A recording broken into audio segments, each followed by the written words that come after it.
I am currently living with my family in Washington State, and this actually wasn't originally part of my plan that I had, for my career and whatnot.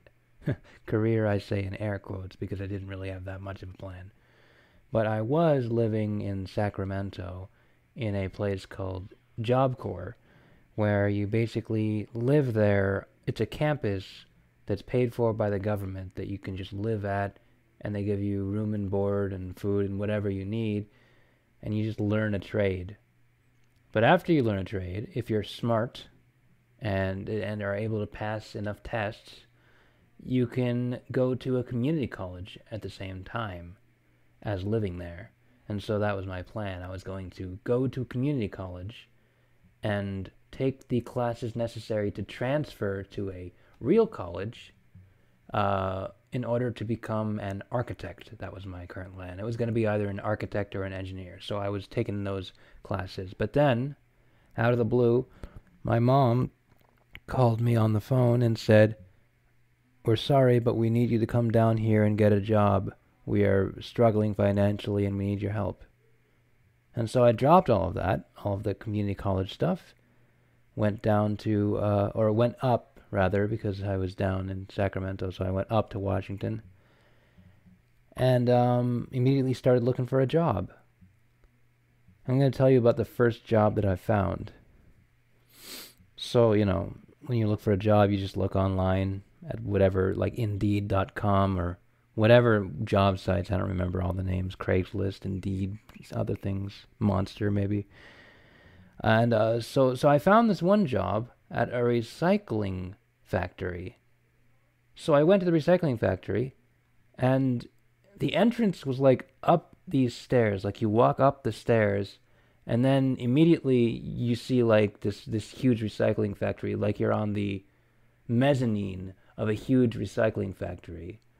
And to my left was where the interview happened. So I walk in there, and the interview basically went as if I was going to get the job. He actually said to come the next day to start work.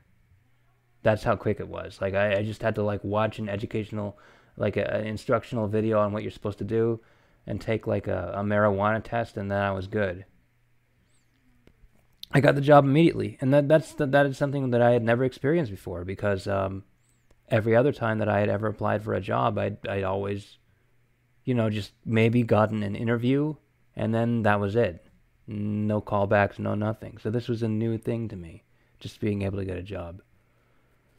Anyways, I come back the next day to do the work at this recycling plant.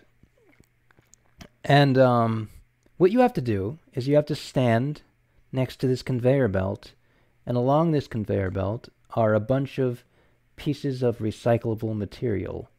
And all you have to do is take the paper or the cardboard parts and throw them into one pipe. Like you're standing next to these huge pipes. You take the piece of cardboard and you throw it into one pipe, and you take a piece of plastic and you throw it into a different pipe. And that's all you do. You're just sorting through this junk as it goes down the conveyor belt. And that I was fine with doing that. Like I don't mind mundane work. I mean, that gives me time to think usually.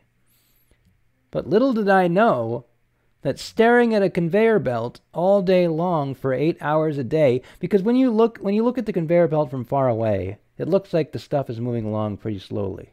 But when you're right there in front of it, this stuff is coming at you like really fast. And so you have to like pay attention and grab and do all that stuff. And there's like so many details on all these boxes. Like you see all these recognizable boxes, like the Eggo waffles, or I don't know.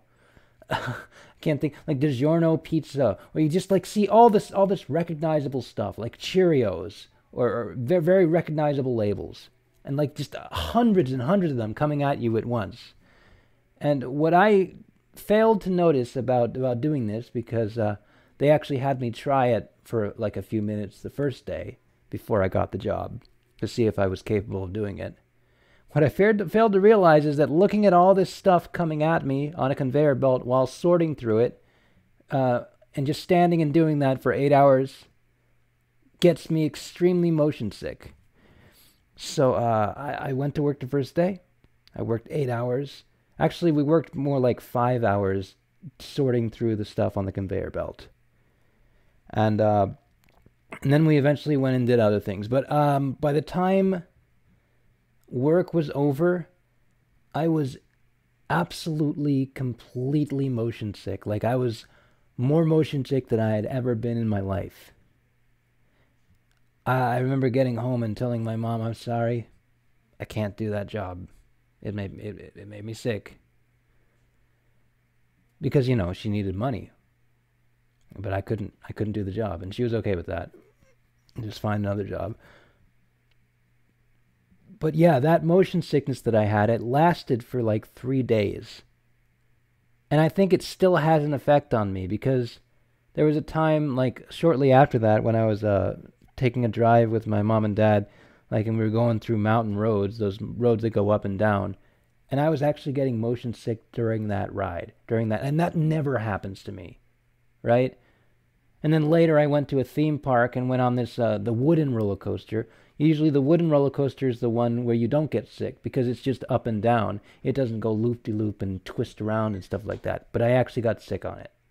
And so I think this conveyor belt job kind of ruined my motion sickness tolerance completely. And I hope that gets fixed at some point. I don't know if it will.